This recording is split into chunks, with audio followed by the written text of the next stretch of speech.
మనందరం విజయం గురించి కలలు గంటాం కదా, దాన్ని ఏదో మెరుస్తూ చాలా తేలిగ్గా చేరగల లక్ష్యంలా చూస్తాం. కాని నిజానికి ఆ గమ్యానికి వెళ్లే దారి మనం అనుకున్నంత సింపుల్ కాదు. అది చాలా క్లిష్టమైనది. దానికి మనం చాలా పెద్ద మూల్యం చెల్లించాల్సి ఉంటుంది. ఈ విశ్లేషణలో ఆ ప్రయాణం వెనుకున్న అసలు ధర ఏంటో చూద్దాం. సక్సెస్ అనేది ఊరికే రాదు. ఈ ఒక్క మాట విజయంపై మనకున్న చాలా అపోహలను పటాపంచలు చేస్తోంది. విజయం అదృష్టం వల్ల వస్తుందనో లేదా ఏదైనా సులువైన దారి ఉంటుందనో చాలామంది అనుకుంటారు. కాని ఈరోజు విశ్లేషణలో ఆ నిజం ఎంత కఠినంగా ఉంటుందో, దానికెంత వెల చెల్లించాలో లోతుగా చూద్దాం. అవును, విజయం ఉచితంగా రాదు. ఈ మాట వినడానికి సింపుల్గా అనిపించినా దీని వెనకున్న అర్థం చాలా లోతైనది. మనం ఏదైనా సాధించినప్పుడు బయట కనిపించేది ఆ ఒక్క గెలుపు మాత్రమే. కాని ఆ గెలుపు వెనక మనం వదులుకున్న నిద్ర, స్నేహితులతో సరదాగా గడిపిన సమయం, కుటుంబంతో పంచుకోలేని ఆనందాలు, ఇలాంటి త్యాగాలెన్నో ఉంటాయి. వాటి గురించే మనం ఇప్పుడు మాట్లాడబోతున్నాం. సరే, మరి ఈ ప్రయాణంలో మొదటి భాగానికి వద్దాం.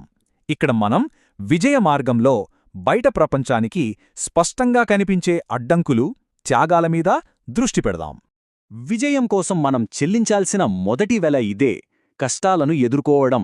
దీన్ని తప్పించుకోవడానికి అస్సలు వీలులేదు. నిజానికి ఈ ప్రయాణంలో వచ్చే సవాళ్లే మనల్ని మనం తీర్చిదిద్దుకోవడానికి సాయపడతాయి. విజయానికి దారి ఎప్పుడూ పూలపాన్పు కాదు. వాస్తవానికి ఆ మార్గాన్ని నిర్వచించేదే కష్టాలు, సవాళ్లు. వాటిని చూచి భయపడి పారిపోవడం కాదు, ధైర్యంగా ఎదుర్కోవడమే గెలుపువైపు వేసే మొదటి అడుగు. కష్టాలతో పాటు మనం చెల్లించే మరో పెద్ద వెల బంధాలు. ఒక లక్ష్యంపై పూర్తి ఏకాగ్రత పెట్టినప్పుడు మనకు తెలియకుండానే కొన్ని బంధాలు బలహీనపడతాయి, కొన్నిసార్లు పూర్తిగా దూరమైపోతాయి. ప్రతి అంకితభావానికి ఓ సామాజిక మూల్యముంటుంది. మన సమయం, శక్తి అంతా ఒకే లక్ష్యం వైపు పెట్టినప్పుడు స్నేహితులు, కుటుంబంతో గడిపే సమయం తగ్గిపోతుంది. ఇది చాలా కఠినమైన వాస్తవం, కాని విజయ ప్రయాణంలో ఇది చాలా కామన్. ఇక మూడోది ఎదురుదెబ్బలు. విజయ ప్రయాణంలో అపజయాలు, ఎదురుదెబ్బలు అనేవి కామన్, అవి తప్పవు. అయితే ఇక్కడ ముఖ్యమైన విషయం ఏంటంటే, వాటిని ఒక ఫుల్ స్టాప్లా చూడకూడదు. ప్రతి ఎదురుదెబ్బ ఒక పాఠం లాంటిది. దాన్ని తట్టుకుని నిలబడటంలోనే మన అసలైన బలముంటుంది. సరే, ఇప్పటిదాకా మనం బయటకు కనిపించే పోరాటాల గురించి చూశాం. ఇప్పుడు కథానాన్ని కాస్త లోపలికి తీసుకెళ్దాం. అంటే ఒంటరిగా ఎవరికీ కనిపించకుండా చెల్లించే ఆ మానసిక మూల్యం గురించి మాట్లాడుకుందాం. ఎందుకంటే బయటకు కనిపించే కష్టాలు కథలో సగభాగం మాత్రమే. మరి కనిపించని ఆ మూల్యమేంటి? ఈ ప్రశ్న మనల్ని ఈ ప్రయాణంలోని ఇంకా లోతైన మానసిక అంశాల వైపు నడిపిస్తుంది. ఇక కనిపించని మూల్యంలో మొదటిది కన్నీళ్లు. ప్రతి విజయం వెనుక కొన్ని ఒంటరి రాత్రులు, ఎవరితోనూ పంచుకోలేని బాధలు, అలా నిశ్శబ్దంగా కార్చిన కన్నీటి చుక్కలు ఎన్నో ఉంటాయి. దుఃఖాన్ని, నిరాశను, ఆ భావోద్వేగాలను కన్నీళ్ల రూపంలో బయటపెట్టడం కూడా ఈ పోరాటంలో ఒక నిజమైన, చాలా అవసరమైన భాగం. అది బలహీనత కాదు, అది మానవ సహజం. ఈ ప్రయాణం కేవలం శారీరకంగానే కాదు, మనసును కూడా గాయపరుస్తుంది.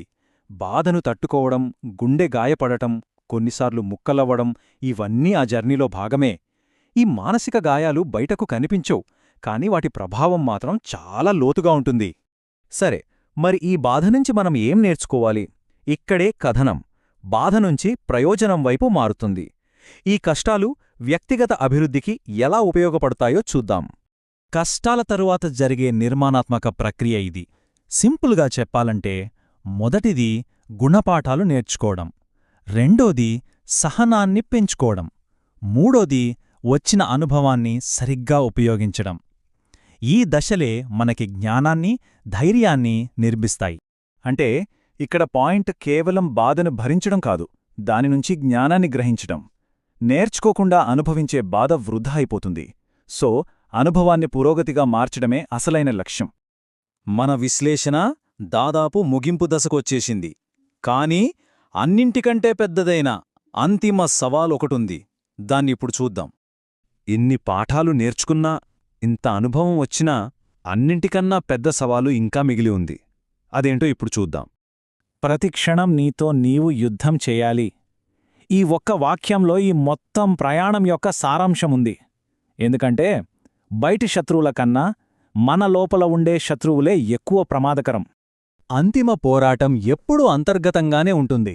మనలో ఉండే ఆత్మసందేహం, భయం, వాయిదా వేసే మనస్తత్వం, అలసత్వం ఇలాంటి వాటిపై ప్రతిక్షణం మనతో మనం చేసే యుద్ధమే అసలైన యుద్ధం.